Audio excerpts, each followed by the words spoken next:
Hello. Oh, I can't hear you. Oh boy. Oh, no.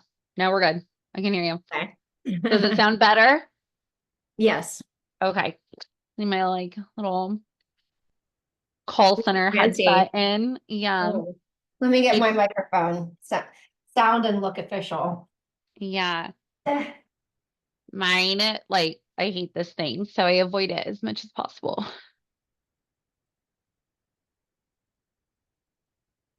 Hang on 1 second. Sorry, what did you say? I just said I hate this thing because it's so big. And I have big ears anyway, so I just wonder, like, for the typical person, like, how painful this thing must Oh be. my gosh. Okay. I don't know even know where the cord is for this thing. It's why I always wear my hair down. I have my grandpa's ears. I've never noticed your ears. If it makes you feel any better. Thanks.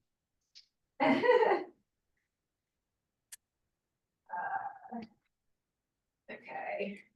So, yeah, well, that's not work out. I do want to record this on my end as well. Okay, cool. So Make yes, let's see. Do It you have should. Fathom or anything like that?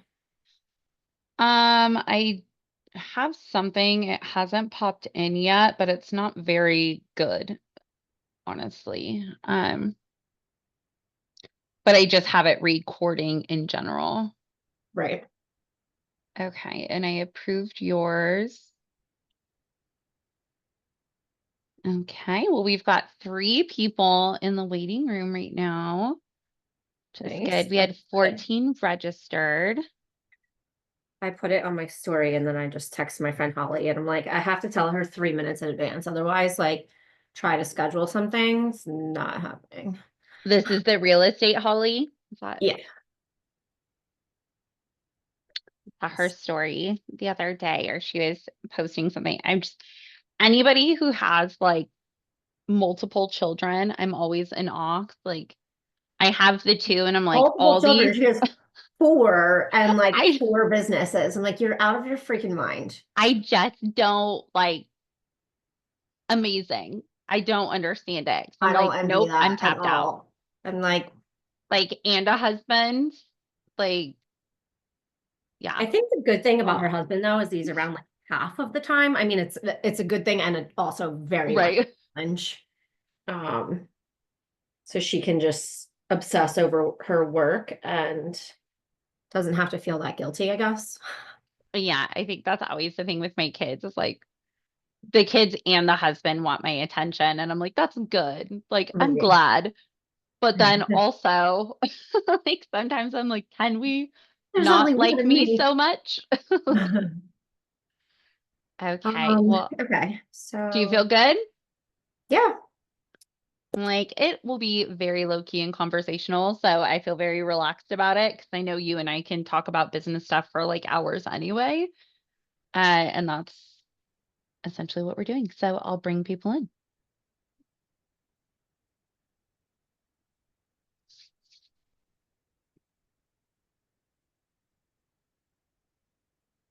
Oh, there's my Read AI. I was waiting for. I knew it was going to come for me.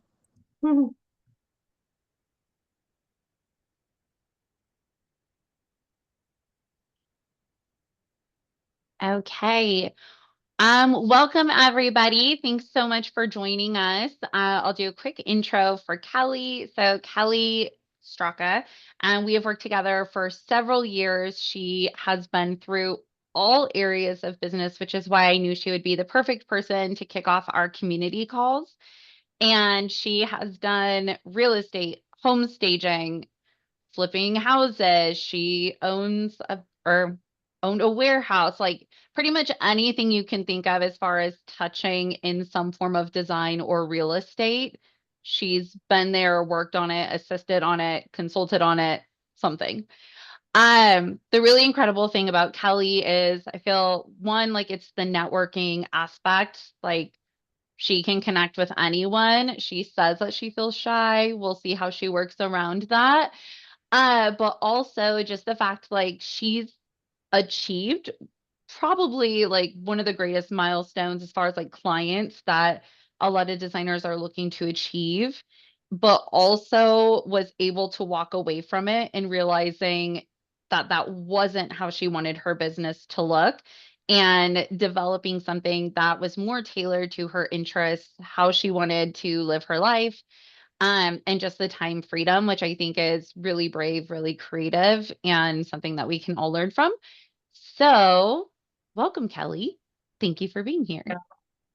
Thank you. Yeah, I mean, I feel like you have a pretty good taste of my backstory and just resume of things I've worked on and kind of the reasoning of like why I've pivoted a million times. And you were there during that process for most of my like seeing how my little brain makes those decisions. So, yeah, so I feel like you probably have better insight than most people. Yeah, I mean, that's been the fun part, obviously, is like I have had that front row seat of Kelly and I have hired people, fired people. We've built up a system. We've started dismantling that system to like make room for other things to come in. I'm trying to think like overall, I think we worked together at least 3 years, if not four. So we started working together in COVID. Um, so yeah, I mean, there's a lot of different iterations. I know you're like me, you get really excited about things, but I think the different thing is like usually when Kelly gets really excited about something, it's going to happen. So sometimes, yeah, there's just not a lot stopping that. So I want to get into some of the questions. And first off is, like I said, you've started over a lot of times. We talked about Philly. I mean, you grew up there, but also Arizona, San Diego, and you always end up surrounded by like a network of really impressive people that have really similar values. So when you find yourself in a new location like Arizona, where you just started a bunch of your Airbnbs, how do you find yourself connected with these people?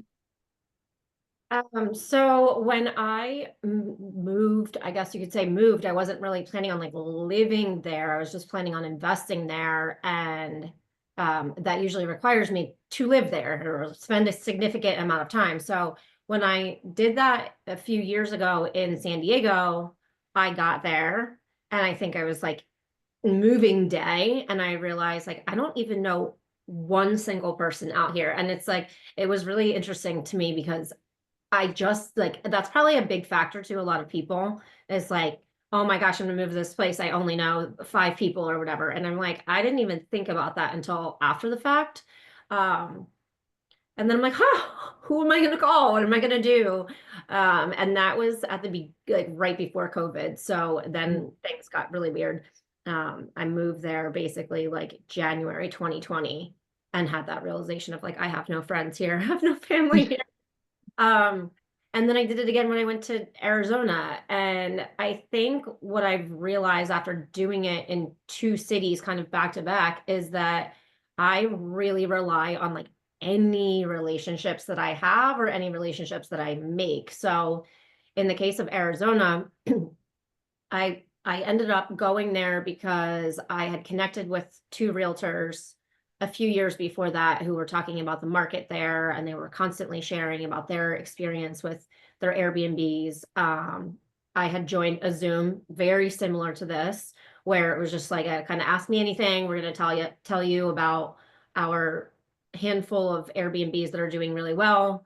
I kept in touch with them probably every 4 to 6 months. They were really good. They would reach out to me and say, hey, just touching base, like where are you at in the process? And then it all just kind of happened when I decided I was going to move out of San Diego. I was looking for another place to invest in, and they're the only people I had been talking to there. So I think like, you know, a big part of why I wanted to do this with you is like cultivating those online relationships is so important because I didn't know them at all. And it all kind of started with like free information that they were willing to provide to however many people. It was like 10 or 15 people that were on the call about their experience in Airbnb. And they were sharing so much stuff that like I was like, okay, this is really nice of these people to like, kind of put themselves out there.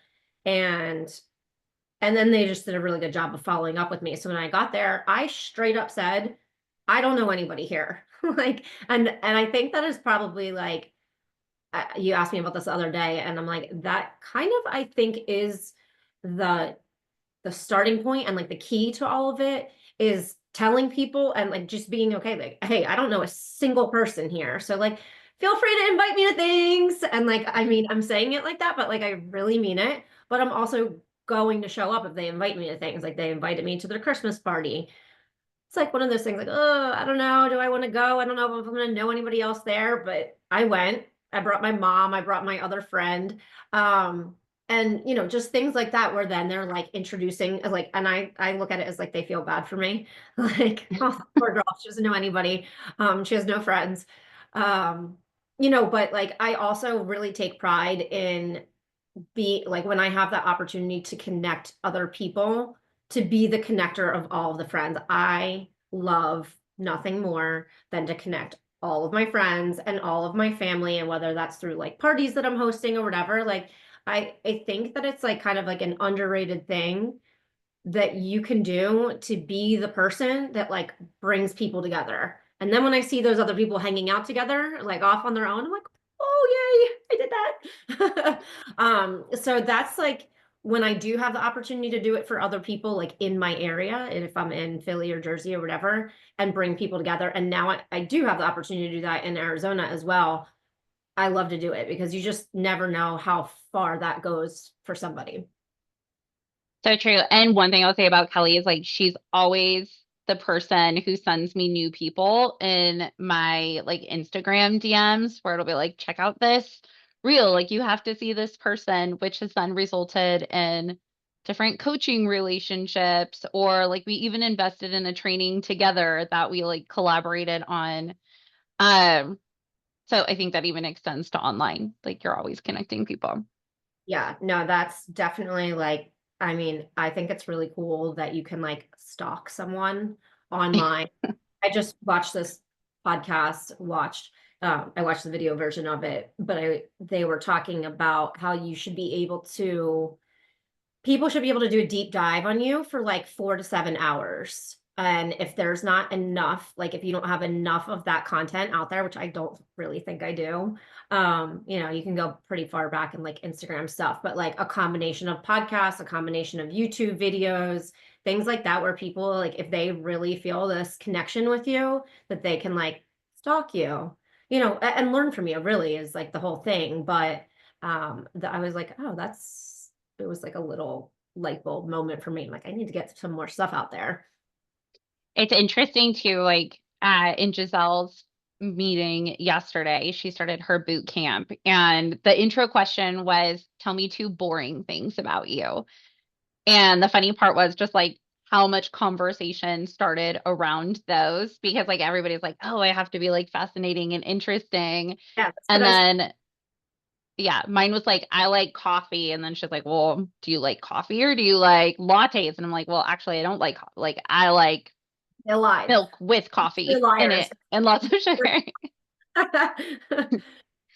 But yeah, so it doesn't even have to be like super interesting things. And I know like you travel everywhere and you do have a lot of interesting things about you, but sometimes the mundane is equally intriguing for people who are like, oh, me too. Haven't Uh, left in days. what was that? I haven't left my house in 10 days. That's about as boring as I've been for a while. But anyway, So big topic that I think people would be really interested in is I know a project that like first brought us together was one that you had marketed in a very targeted way. And you were looking very specifically to land this one client. And in previous conversations, you had mentioned you made all of your content specifically about this one person. And you were like, as long as they like it, that's all I care about. yeah. Tell me about your process there. So this I tend to have the same like patterns of people that would work with me, where it would be a client would say maybe they would tell me or maybe they wouldn't say, hey, I have a friend that like might be reaching out to you. They would tell me their name. So then I would look them up. And just kind of get a feel for them, like feel for their personal style, what they're into, their interests, their hobbies, the type of music they listen to. And then I would notice that person would start following me. And it was like, because they're celebrities, it's usually verified. So you see the blue check mark and you're like, okay, pretty easy to find. And then you find their picture and like, you know, it's scary sometimes, like how much information you can find out about people, but even just down to like, and this is such a weird thing, but like down to the like filter or preset that they put on their pictures where it's like this very like whitewashed kind of like, they want this Instagram influencer, like this very pretty aesthetic. When I feel like that was a couple years ago when Instagram was like super aesthetic and everybody had to have like Mhm. theme, and it was like before you started putting text over your videos and all that stuff, but like everything needed to have like it's either really colorful or really whitewashed or whatever. And this person had an aesthetic, and like down to all the clothes that she wore, all the clothes that like just everything in their house, like anything you could tell from her Instagram. I'm like, okay, well, she's got a look. So that started to tell me a little bit about like their style, just like for as like a design client. Um, I knew they posted a lot about country concerts. So I knew that they really liked country music. So anytime I made a video, I started taking like, I don't know crap about country music. I was gonna say you don't strike me as a country I music. know a little bit more now, because I have like I had clients and then I had a lot more friends that are in the country. So I'm like, I'm trying to be a little more well versed. But I was just like taking like whatever the trending songs were from like country artists, or literally asking like my little cousins or something like, hey, what's a good song for this? Um, and again, it's like it's so not my thing, but I would put that over top of a video. I know they're watching, like, and they're like, "Oh, yay, she likes country music too." Um, and it's just like starting to like extract those little things that I knew about them, because this was such a big client for me that I'm like, if this is the only person that I work with this year and next year, that'll pay the bills.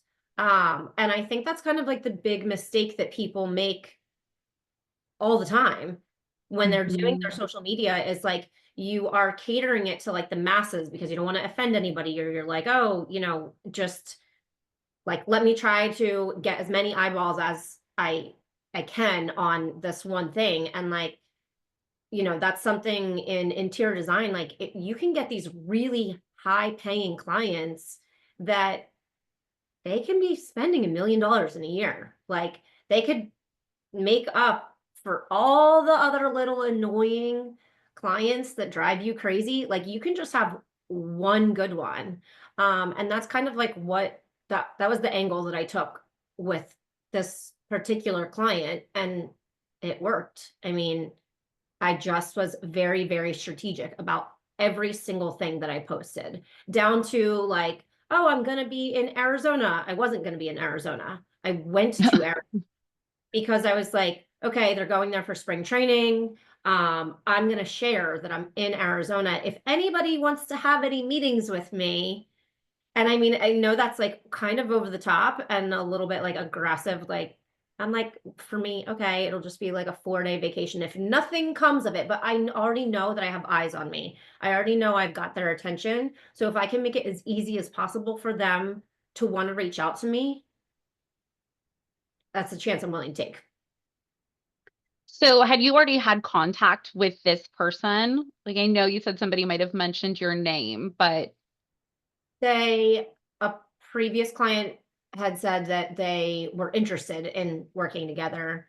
Um, and it was even down to like, I was doing a lot of videos where I was like talking about my process, and like, hey, we can work with anybody throughout the country with any style. That was a big thing because prior to this project, I think the last really big project I had done was like a modern penthouse. And I knew that was not their style. They're more of like classic kind of like farmhouse. And I'm like, okay, the glitz and the bling and the like super modern boxy stuff is not their style. So I want to make it clear that I can do all styles. And then I start putting like little mood boards together of like things that I just thought that they would like.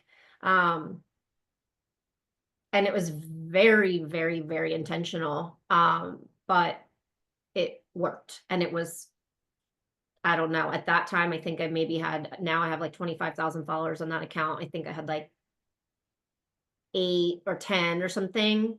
And I'm like, Mhm. I don't care what like 7,999 people think right now. All I'm trying to do is get this client. Um, so that was the approach for like probably a couple months.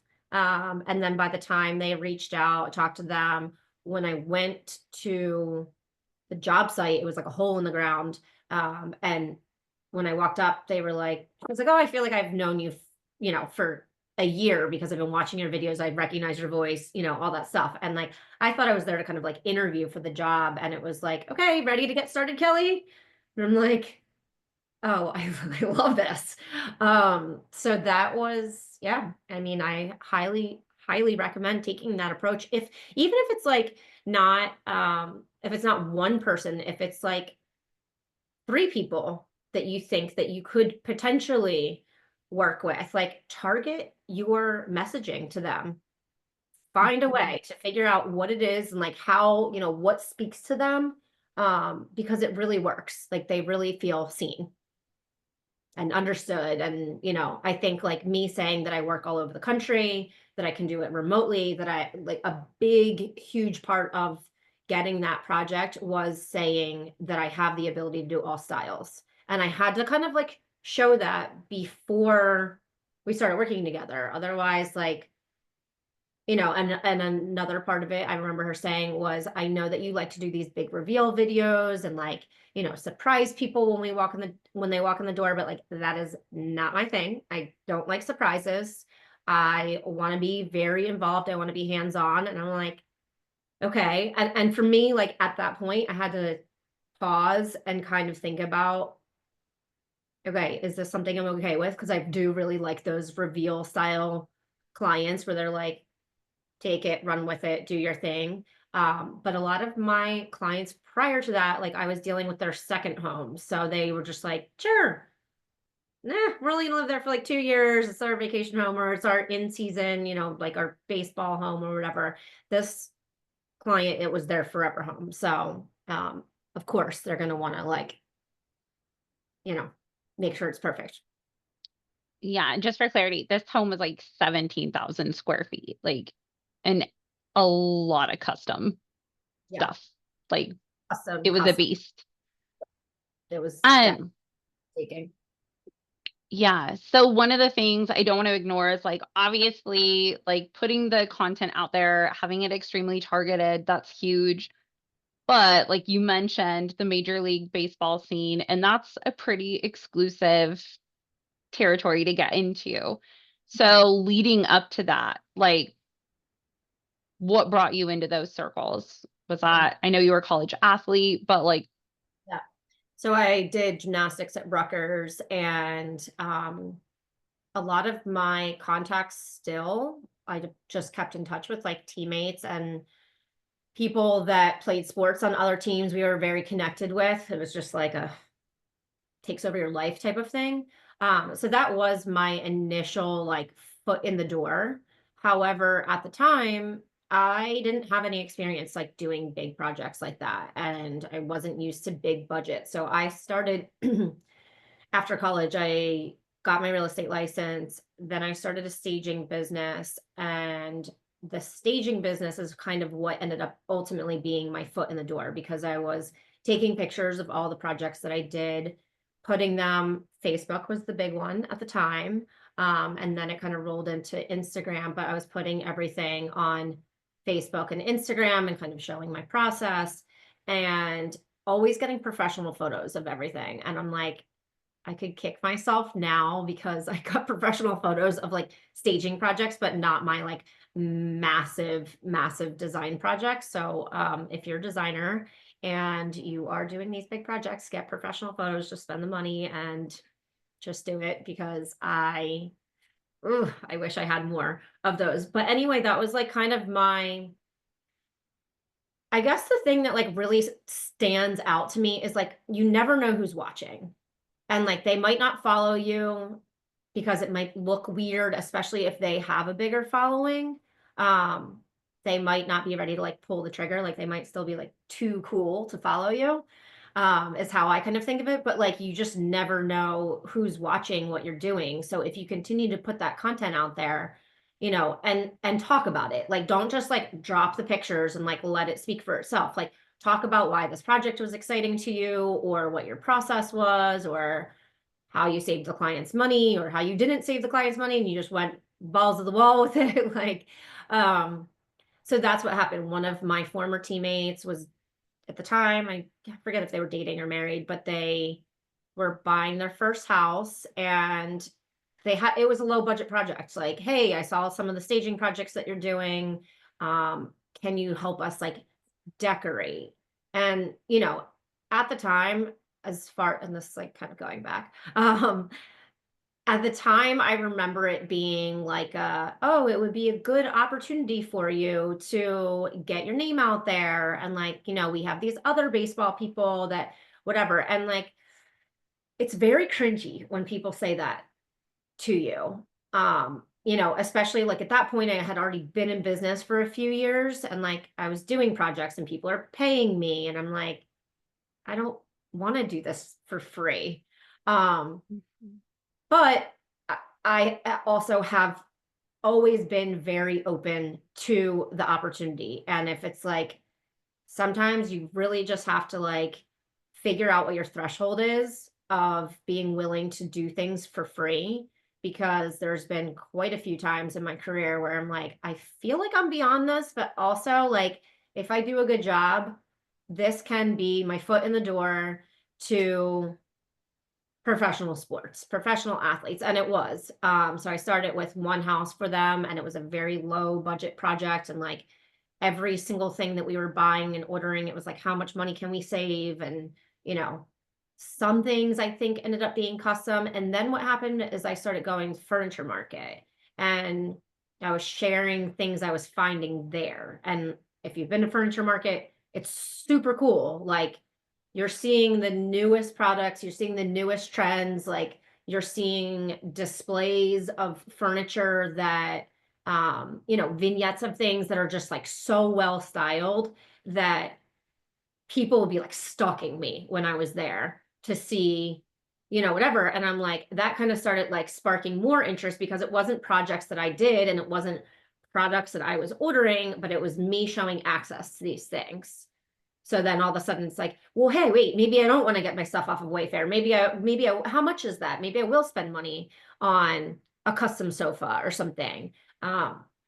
So again, I really kind of go back to like that oversharing, like, and you're so busy and you're so freaking tired when you're at market, but let me get on here and like post a couple things, or like pick out some of my favorite stuff, or like at the end of the night, like your legs feel like they're going to fall off of your body from walking around all day, but like let me pick my 10 favorite products and like make a post about it. And I had no real like plan for why I was doing that, other than like hopefully somebody buys one of these like $5,000 sofas, or something like that. And it started working. From there, then it was word of mouth, and basically just became uh all of my clients were baseball players. And when I say baseball players, I mean families. I'm typically dealing with the wives.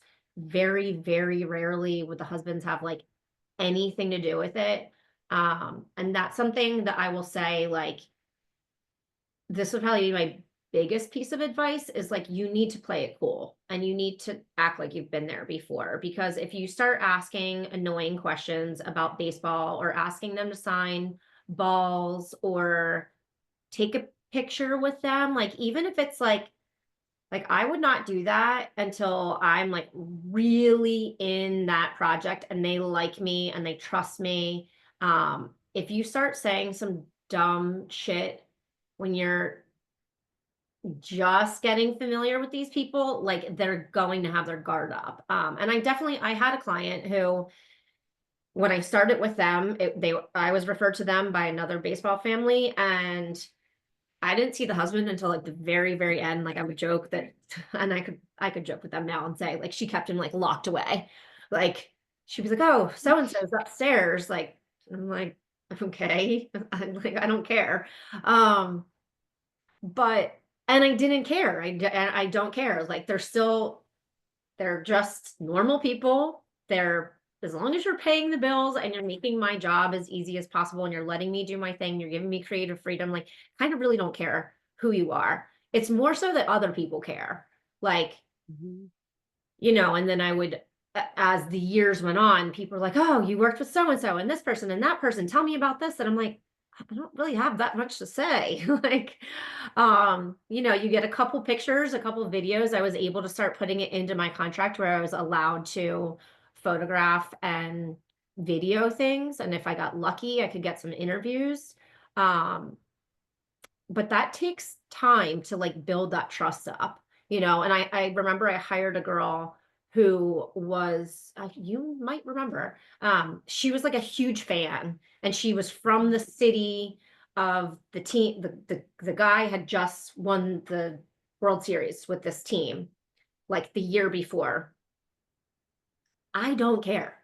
It's not my team. I'm a Philly fan. I'm like, okay, whatever. And she was like, wait a minute. I recognize that name. Are you telling me that we're working with Oh, so and so? And I was like, yes. And she started like freaking out. And then she was like, oh, my dad, my dad is gonna want to like a ball. And I'm like, girl, you're gonna have to like pump the brakes and act way cooler because now you're making me nervous that you're gonna say or do something really dumb and really fangirly, and we're going to have a problem. So that was something like when I was hiring people and just like with my team in general, I was very careful with like making sure that they're not going to like freak out or like lose their minds over the fact that this is who we're working with. So just yeah. keep in mind. Yeah. I know we had NDAs, they had NDAs, like all of that stuff. So we're Mhm. coming up on our time. One thing I want to pivot on is still in that same like networking marketing realm as there are or Airbnbs, Airbnbs. And the fact one, you have so many, but with these, you always have a theme and you always have a really creative approach to marketing these that I think also lends to like just the business development. So we can look at the Taylor Swift house because one, I know you're not a Swiftie, or at least you weren't. Maybe you are now. I wasn't. Wasn't, maybe you are now. I remember her being like, I'm doing a Taylor Swift house. I was like, I love her. And she's like, I'm researching, I'm figuring it out. Um, but yeah, thinking of that theme and your marketing from that point. Yeah, so I had done some themed houses in Atlantic City where they were like more generic, boho. One was called Casa Verde, and it was like just very like tropical. It was actually inspired off of the Lenny Kravitz house. I think he has in like Brazil or somewhere where there's like these big palm like black leaves printed on the wall, and I had an artist come in and kind of replicate something like that. So I was doing themes prior to the Taylor Swift house, but when I got to Phoenix and Scottsdale, that's like the theme capital. So people are already doing it. So I kind of have like this thing where I'm like, okay, how can I do something like bigger and better than what everyone's doing? Like, how do I level up on that? Like, what's something that like I like to kind of push the boundaries. And that's how I landed on the Taylor Swift thing. It was my best friend was like, what if you did? I want to do Beyonce house. And I was like, oh, that'd be so fun. But I felt like Scottsdale wasn't exactly the right demographic. It would be more of like, I would do that in Houston or something. Mm-hmm. She's from, and I think that that would be more of like whatever. So then my best friend said, why don't you do Taylor Swift? And I'm like, I don't know how I would do that. I have no idea because it's like taking song lyrics and like, she has her like we'll call them like ice skater outfits. I don't know what her tour outfits are called, but you know what I'm Yeah. saying.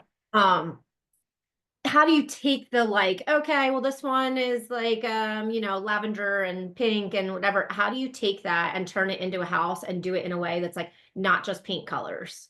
And how do you make it something that's like people walk in the door and they're like, oh, I know exactly what this is. So it was really, really hard. But I basically studied the music videos frame by frame, screenshot, write things down, play a little bit more, screenshot, write some more things down. And then I'm asking people, like, does this make sense? Like, because I'm piecing together, and my second Taylor Swift house is like, that one was even more challenging because I have one room that has like a galaxy mural, Mm. and then it has koi fish.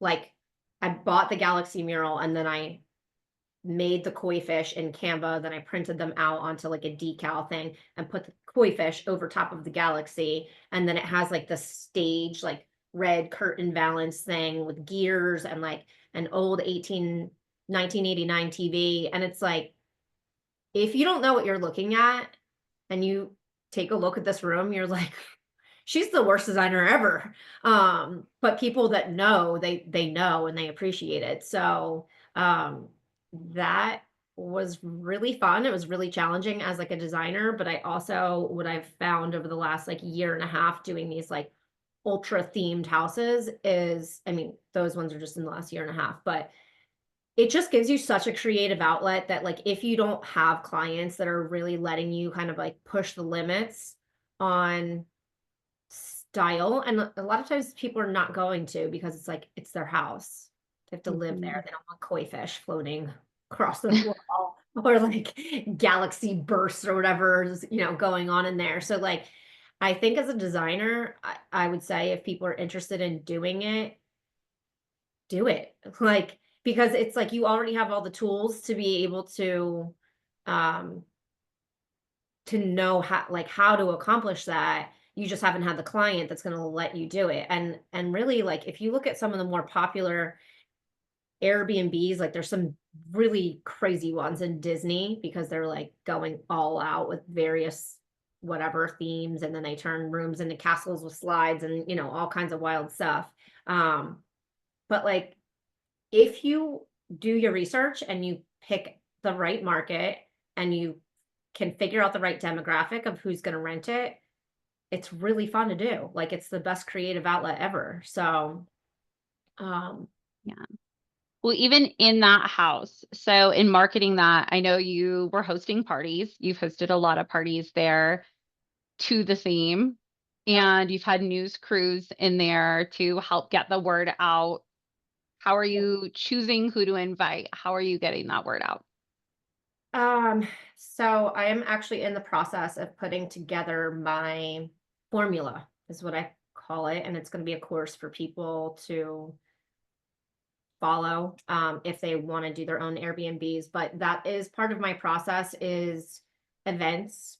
And Mhm. it's not just like, I mean, it can be as simple as inviting your friends and family, but if you're going the themed route, then I would like highly suggest pairing it with some sort of event. So the Taylor Swift house, we did a Galentine's theme. We had 7 or 8 local vendors, like an event party planning company had really like curated the group of people. So it was like one girl was like, she does like hair braid, like cool like hair braids and like shimmer in your hair. Then there was like a hat making station. There was a Swifty friendship bracelet station. There were mobile bartenders, a caterer.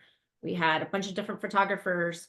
And it happened to be that the local news channel got wind of this house launching, and last year was like the perfect storm of like the Super Bowl and all the things. It was like kind of fresh that her and Travis were dating and people were like very into that. So the timing of it, we had them come out the day of the event, so they were there for like all the action and the radio station. And that also is something that like you can do yourself. Like, it's not just luck. That's something that I've learned in any of like the PR stuff that's happened, is they're always looking for a story. And like you can pitch your stories um yourselves to them, Mhm. which I never really like. I mean, I guess maybe some people know that, but like I did not know that you can say like, hey, I've got this house that I'm doing and I thought it might interest your readers or, whatever, like would love to invite you out to come check it out. So that is something that I still am like digging through my contacts from last year. Like, hey, I'm launching this other house. It's totally different. Mhm. It's a wellness theme, but like, do you have any interest in coming to check it out? You can try out the amenities, whatever. So yeah, it's helpful. Like that exposure is really nice. Awesome. Yeah, there's a site called Quoted, Quoted, and it's free. But for interior designers, they always have. So the whole point of it is that people are posting like what they need. If they need a quote, they want a quote about paint colors, they want a quote about like your thoughts on the latest design trends, whatever.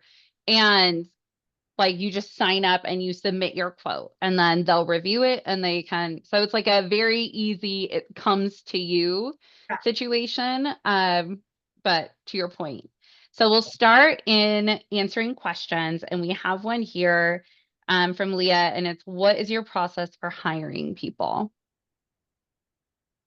Is that one for me? Yes, but I can chime in as well.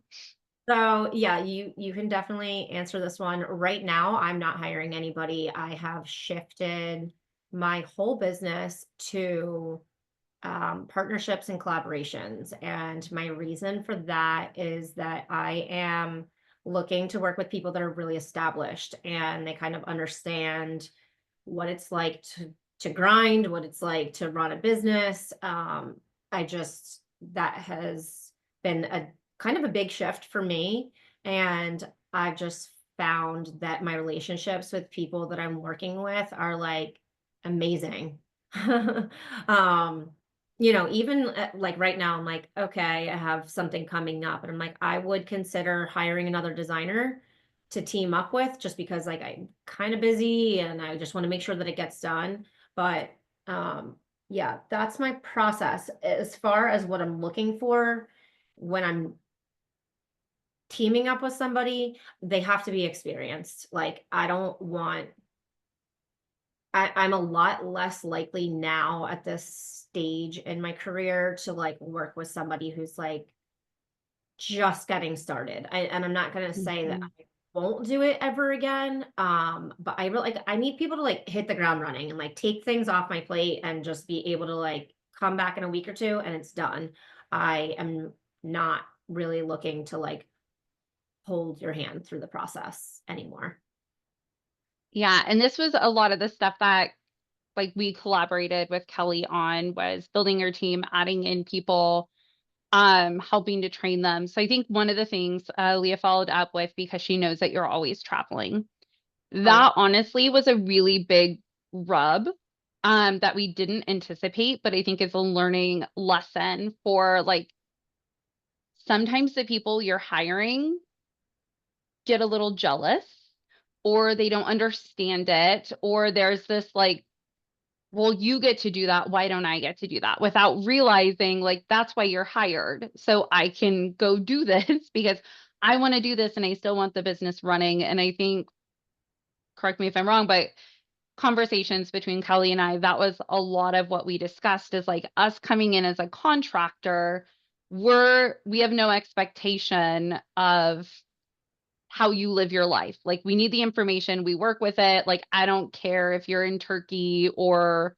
wherever, like I just need to get the information so I can do it and I can do my job because I'm running a business to serve you. And the relationships can be a little different with employees. So you do have to find the right person where like honestly, if you're going to be traveling all the time and you're like, I don't want to be accessed all the time, I have very limited windows when I can be available, and I really need the information that I get from you to be concise and very straightforward. The person needs to know that. And it doesn't mean that they're not a good employee, but like in this position, the design assistant, for example, that we had was somebody that had transitioned from another department and they were exceptional. They were really awesome. But that was the challenge, was they were inexperienced. So then having the designer not at their disposal all the time ended up being a bigger challenge than we anticipated. And I think than they anticipated because they're like, yeah, I got this. But then when you were gone, it was like, where No, I are don't got you? it. Wait, I can't do anything. Wait, why would you leave me? Um, Yeah. yeah, and again, that is probably one of my main reasons for like transitioning now into like I need these people that I'm working with to like if it's on a project by project basis, like I need you to be able to like take it, run with it, know your process, know what questions you need to ask from me like right now while we're on the call. I feel like it's made me a lot more like efficient with my time. Like we would have meetings on meetings on meetings, like holy crap. I mean, I was like, I don't think I logged into Zoom for many, many months after I took this break because I was like, I'm zoomed out. My mouth is dry. Like I cannot have any more meetings. So to now it's like the total opposite of what I was doing before. And now my meetings with people are like super efficient. Okay, I'll talk to you in like a Mhm. week or 2 weeks or a month or whatever. And it's pretty great. Yeah. Leah also followed up with whether you hire teams based on the location. And I know with those bigger projects, like the moving teams and things like that were based on location. The design team traveled. But I know like your painter, you fly him in, right?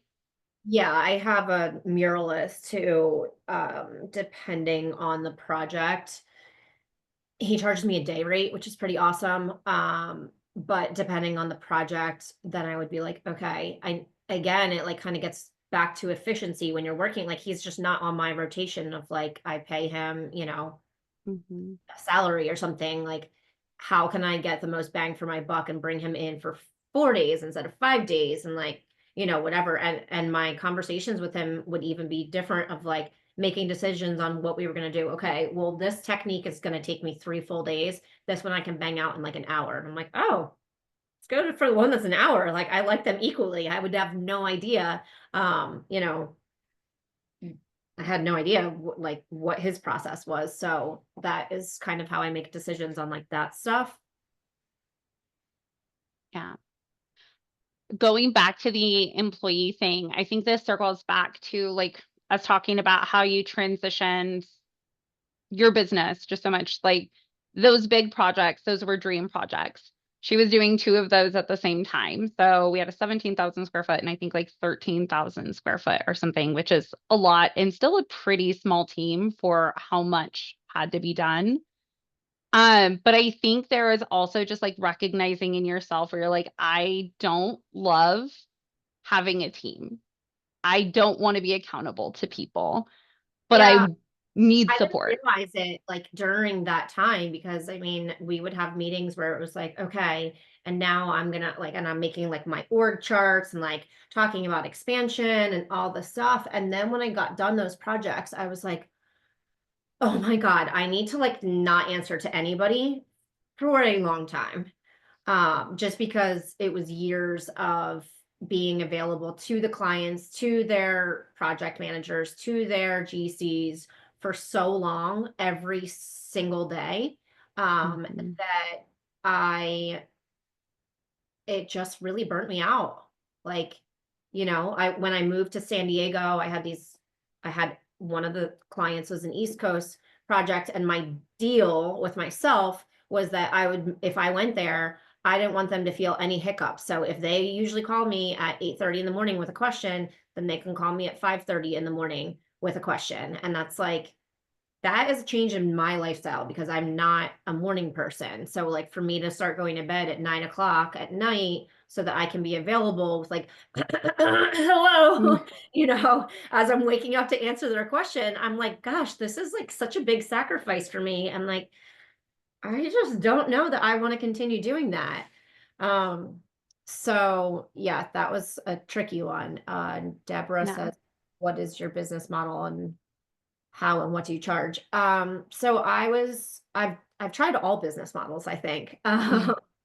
I have done a lot of projects that were flat rate and when I started getting into the, like, this is just never ending. Like that first client, I did like I think a flat rate per room or something. And then they're like, but wait, I want to do this. What about if we take this wall out? And I'm like, my little measly $3,000 fee or whatever it was is not for taking walls out. This is for like paint and wallpaper and like the basics, you know?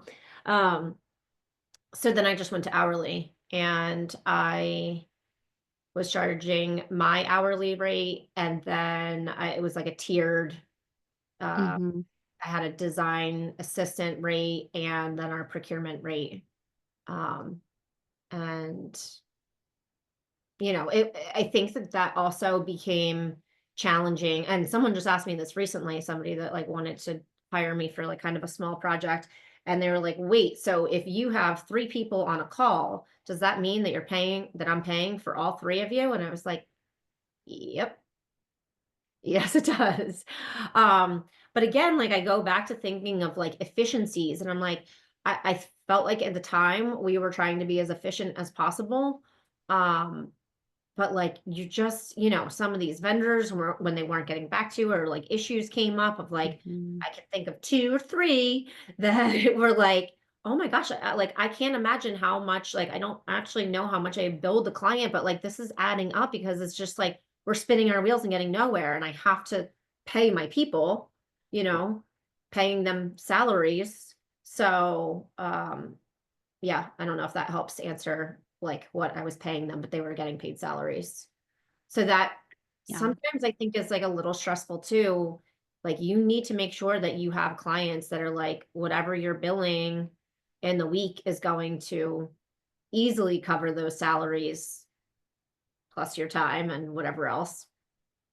When the clients managed it differently, I remember as well. So the one, they were a little looser and kind of like whatever needs to be done, like we just want it done, like just finish it. And they were, I think, okay paying the time because they had the expectation of a different level of service. And then the other ones were definitely watching it more closely. They had like a finance manager. And I know those were the ones that would typically come back with more questions of like, well, how many people were in the meeting? Like, what was this? Why did we charge for this? Yeah. And even then, as long as we had like a good concrete answer, they Mhm. seemed fine. mean, it was But like so detailed in, our teamwork notes of what was being done. And that's like not my personal style. Like I do not like to document every little thing that I'm doing. But when I had a team, document everything. yeah, no, that was Brittany's doing. Um, I have a team of like however many that we need to like be able to explain what was getting done. Then it makes it a little more justifiable. Yeah. And then Deborah, to give you a scale, like highest client that we've worked with rate, and they also work with very high-end clients, 250.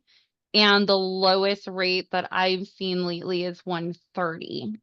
So I don't know if that's helpful to kind of answer your questions scale wise. Um, Yeah, but I yeah, it would definitely runs the gamut. if I were to change my rate at all, I don't know if any of you guys get into like construction consulting.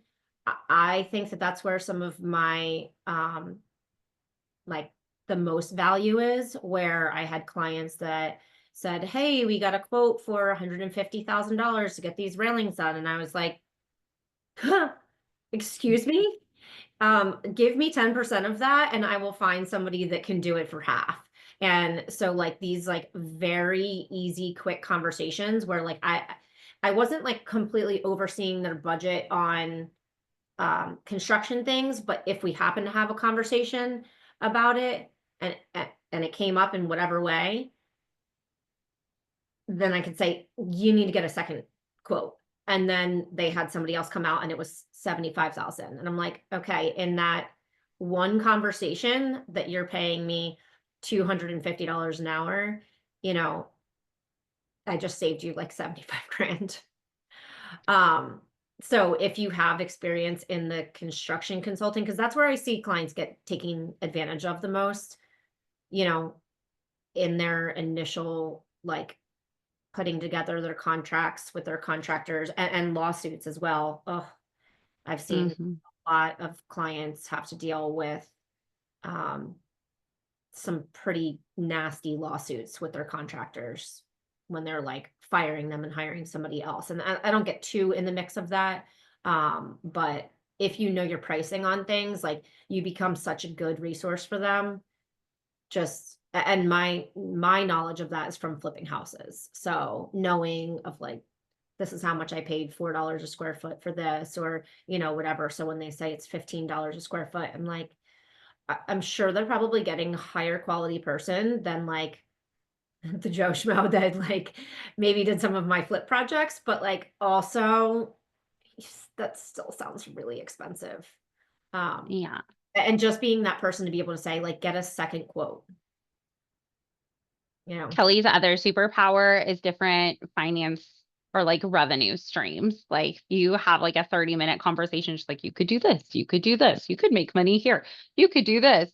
Um, but anyway, do we have any questions before we wrap up? Anyone else want to drop something?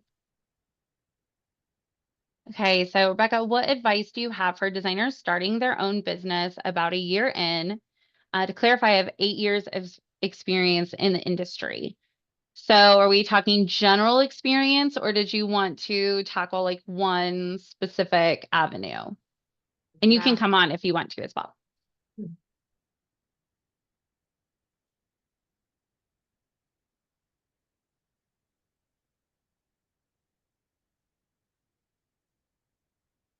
Let's see. Well, if you want, if there's anything that immediately comes to mind, oh, she's saying just broadly, what jumps out to you? So if you could do it all over again. Um, if I could do it all over again, I mean, I think the one thing I always felt like I was missing was the experience of working for someone else, because I think that when you do it on your own, you just are really like reinventing the wheel. Like I did not know what I was doing. And that's why I also like when I met Brittany, I was like, oh my gosh, it's so nice to just like have somebody else that at least the bare minimum, like she has some other vendors where like, I was looking for, I don't know, custom upholstery or something. And she's like, oh, well, Hmm. we have this other, just having somebody else that has some resources is amazing. And then she also had like other designers. So she's like, oh, well, this person structures it this way. Or I have one client who's really successful with this. And for me to like even just like I just didn't know how anybody else did any of this stuff. So like, I think that's another reason I think this is like kind of cool, because I wish I had like something I could have tapped into as I was getting started. I think that the flip side of that though is like, again, I like to do things differently. I don't want to copy off of what other people are doing, but there's some things that you just need the framework of it, or like knowing that either, I don't even know what systems you're using now, but like Teamwork or House or any of these things, like, hey, we've tried every single one of these softwares. This one doesn't do this. This one does do this. Like to have someone that spent months testing those things, where like you can spend a lot of time spinning your wheels on software and it gets you nowhere. And then you're like, oh my gosh, now I have to take all my products that I put into this thing. Now I have to move them over to this thing, or I have to take all my client information and move it. Like that stuff will seriously take years off of your life. But if you can get into like, there's some Facebook groups that I still occasionally find some value. A lot of people are asking how to structure their contracts, or like what happens if Hmm. the client is like questioning you on pricing, or a lot of people are talking about like legal things in there. So it's like nice to just have those other people that you can bounce ideas off of. And like the Facebook groups are free. Doing something like this is free. Um, so that would be my advice. And then, like I said, utilize social media, like put everything that you're doing on there, even when you don't think that people are watching or paying attention. Like that is, I know Brittany had said, like somebody recently said, to go and to like network locally. Oh, yeah. you know, I'm less inclined to do that. I'm more inclined to like network online because you can just sit in your pajamas, not go anywhere. But there's definitely some power in like face-to-face interactions and like people getting to know you, getting to know your personality, learning a little bit about your business.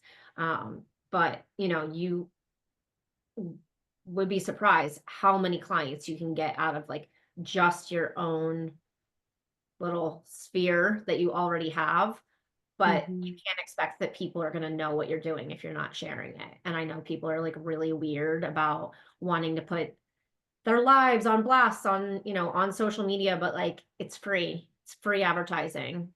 You know, you can keep pushing your stuff out there and like I don't feel bashful or like you got to do it. I think there is a way you can do it, like, so a couple things, like, I'm not a social media expert by any means, and a lot of times Kelly would be like, "Your text is really small, I can't read it," or, "That one didn't really land with me," which is Do you appreciated. ever do a little audit? I'm not.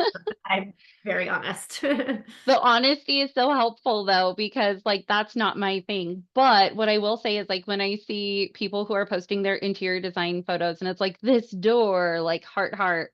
And it's like, what about that door though? Like to Kelly's point, like sharing like why is that door cool? Why like, somebody who aligns with that aesthetic, maybe I agree with you, but this is your opportunity to tell me why that was a good choice, why this is so amazing, what stands out about it, why I should be interested. And I think for interior designers, that a lot of times is what I see missing from the content as an observer, where it's like, I don't know how to interact with that because I'm like, heart, like, yeah, that door's cool, but like now I don't know where to go from here. And so, like, that gives you the opportunity. And obviously, it's so much easier as an outsider because I'm sure you could say the same thing about my content, but it just taking it to that extra level to educate. We mentioned Giselle Ugardi earlier, but she's somebody like she's not related to design at all. Your friend Holly, can't think of her last name, but she does real estate. Mhm. Both though do video constantly to educate. And it's little 30-second blips. It's something they saw in the news, a new trend, and they just come in and they're like, "Hey, did you hear about this? Let's talk about this for a second." And it's just like a boop, boop, boop, boop. And they're not doing a ton of editing. They're not doing all this crazy stuff. That's the stuff you can do. You see something in a magazine or, hey, okay, we just did this site visit. Like, let's talk about this and like what we did on this visit.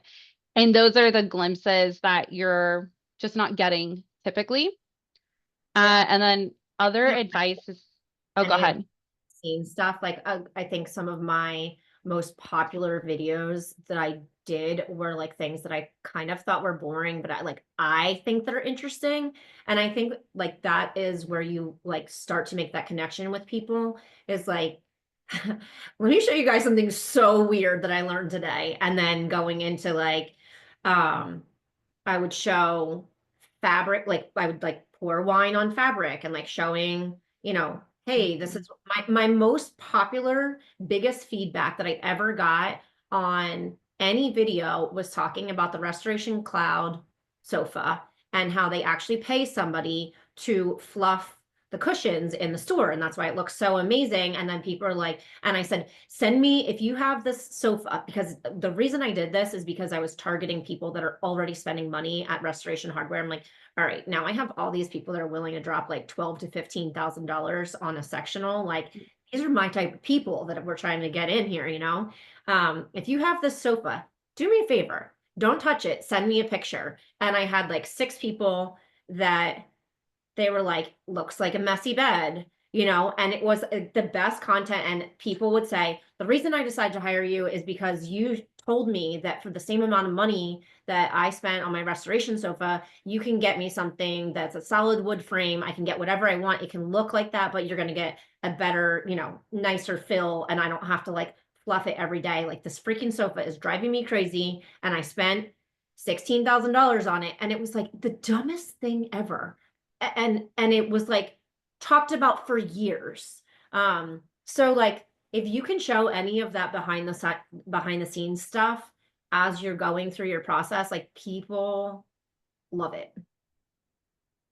For sure. I think it's Restoration Hardware has the chokehold. Like They're one of the they few places they that build fandom. their displays look beautiful. And it's like, if you think about it, what other furniture store can you name off the top of your head that has, 200,000 square feet or whatever their showrooms are that you can go through? Everything's symmetrical. The lighting is perfect. That's why people go in there and drop like $200,000 in hours. But I mean, I think another one of my videos was I was doing Rob Dyrdek's house and I was looking for a dining table and went into the outlet and it was like, oh, look, this table was $6,200. Now it's marked down to 4,100. And it was like peeling. And I'm like, oh my gosh. I mean, I was very much like exposing Restoration Hardware, but I was like, I cannot believe that this table that's like 40% off at Restoration Hardware is not even real wood. Like, would you think that if you're spending that kind of money? And it's like, no one's going to know that or think that from, just a little walk through the beautiful showroom at Restoration, Mhm. but like knocking on the wood, I'm like, think twice. And if you're willing to spend that much money, call me. There you go. All right, so we've hit our time. Thank you so much for joining us. Guys, check out Kelly. I'll send things in the email as well. So her Instagram is at Kelly Straka. She also has at Lux Living, at Lavender Haze Place is the Taylor Swift house. And again, I'll send these all out and with the replay. But all very interesting. You can see the whole breadth of style. You also have the Place Collective, right? That's a lot of the other Airbnbs. She's all over Instagram. Go to my Instagram. I have the like link tree thing that I tried to get all of my properties in one place, but the Lux Living page has some of like the client things. But I'm always active on there. So if you have any questions, feel free. Awesome. And then finally, I can't leave without saying it. She does also have some consulting packages. I think those are on Instagram as well. So if you're just wanting to do a deeper dive, or if you're looking at Airbnbs or wanting to invest, like she's your lady. And so definitely check that out. Well, thank you so much for joining us. Any last words? No, I mean, I would just say also if you guys are working with Brittany or you're not, she has been an amazing resource. I pick her brain on things all the time. Just recently had her set up a Calendly thing for my consulting stuff. So she's always full of information. So this is fun. And if anybody wants to reach out with either one of us, work together, we'd love to. Awesome. Well, thank you so much. This was so fun. Have a good Yeah. day, everyone. Bye, guys.